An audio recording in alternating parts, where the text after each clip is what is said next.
Apple Intelligence now requires you to have 7 GB of free space, regardless of which device you plan on using the company's generative AI features on.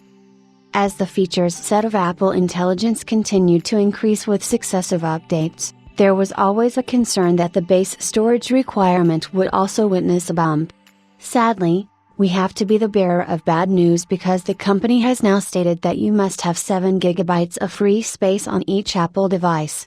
Previously, we reported that Apple Intelligence's storage requirements were limited to 4 GB, but now, if you want to experience generative AI features, there is a possibility that you purposely skip the base version as your daily driver next time you want to make a purchase. Bumping up the storage requirements for Apple Intelligence makes sense, as some of the company's AI models will be running completely on-device. The first Apple Intelligence features were previously scheduled to launch with iOS 18 but were delayed and made their way to iOS 18.1. At the time, Apple had published various requirements if you wanted to begin using Apple Intelligence, which was 4 GB of free internal memory. While the and was not over the top, we always contemplated that if the company were to continue increasing the number of features, would it raise those storage requirements? According to the information spotted by 9to5Mac, our hunch was right. To run Apple Intelligence, you now need almost double the previous amount of storage on each device.